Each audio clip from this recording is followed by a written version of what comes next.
Maria Eva Duarte de Peron, Spanish pronunciation, Mari.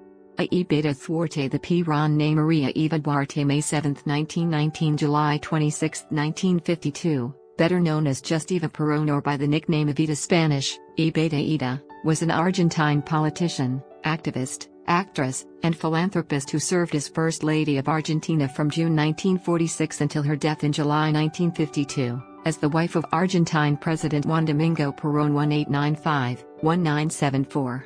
She was born in poverty in the rural village of Los Toldos, in the Pampas, as the youngest of 5 children.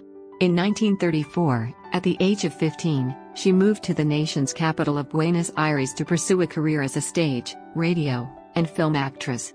She met Colonel Juan Perón on January 22, 1944 during a charity event at the Luna Park Stadium to benefit the victims of an earthquake in San Juan, Argentina.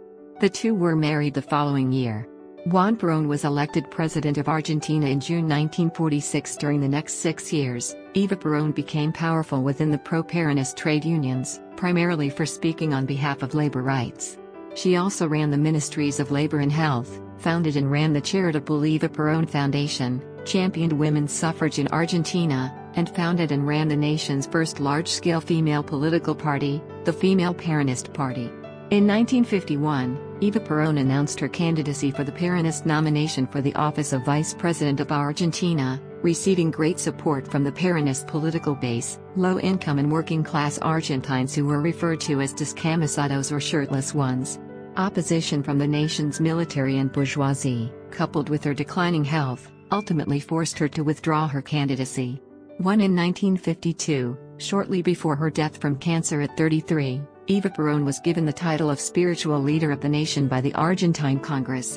234 She was given a state funeral upon her death, a prerogative generally reserved for heads of state.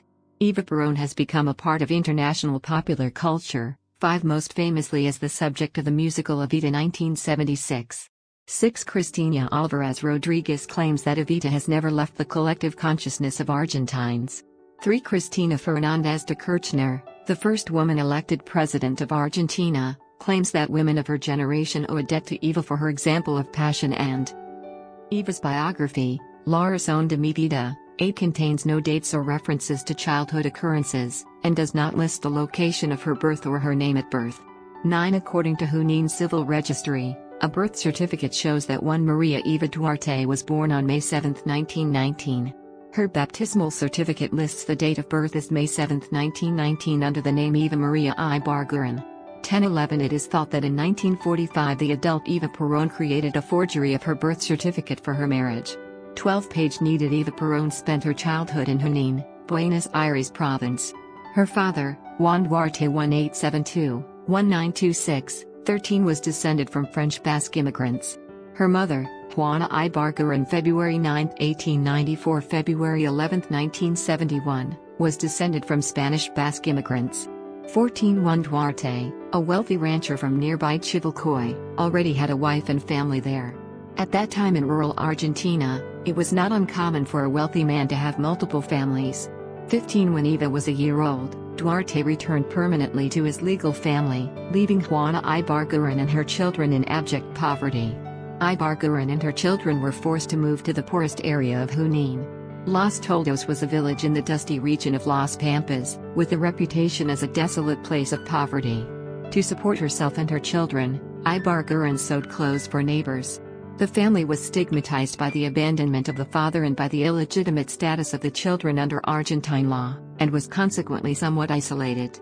16 A desire to expunge this part of her life might have been a motivation for Eva to arrange the destruction of her original birth certificate in 1945.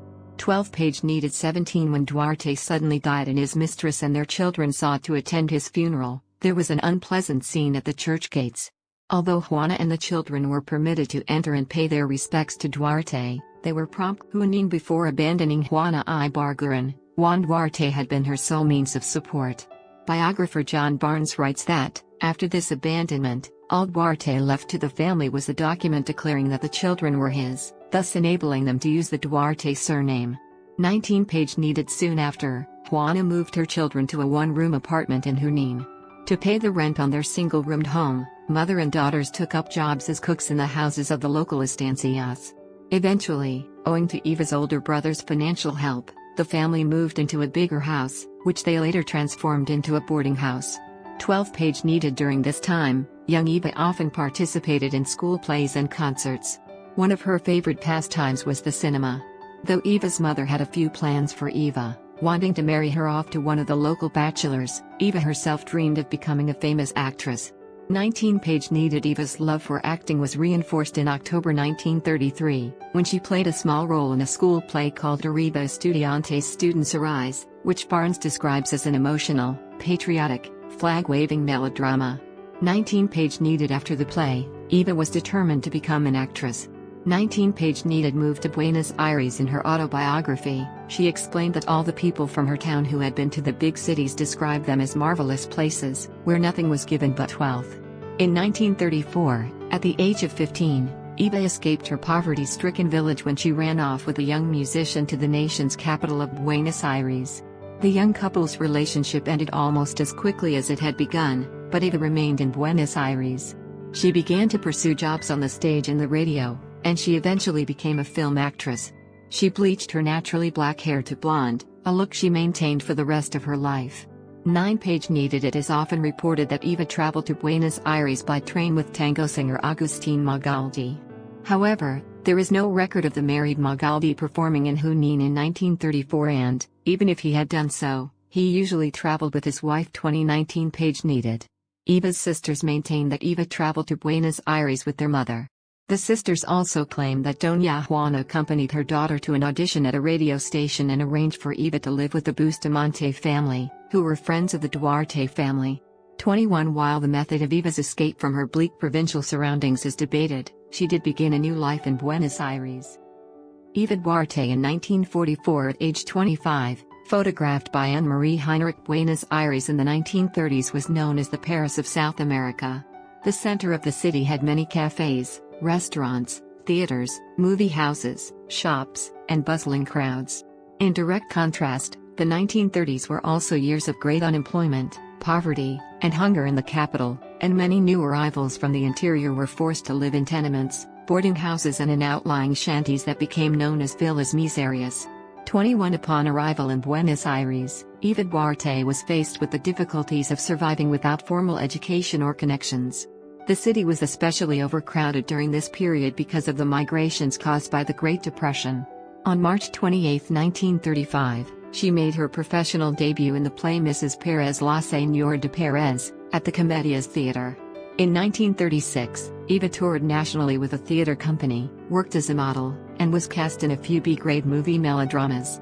In 1942, she experienced some economic stability when a company called Candeladas, sponsored by a soap manufacturer, hired her for a daily role in one of their radio dramas called Muy Bien, which aired on Radio El Mundo World Radio, the most important radio station in the country at that time.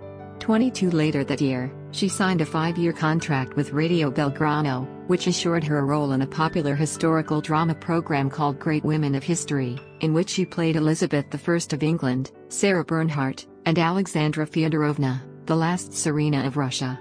Eventually, Eva Duarte came to co-own the radio company. By 1943, she was earning 5,000 or 6,000 pesos a month, making her one of the highest-paid radio actresses in the nation.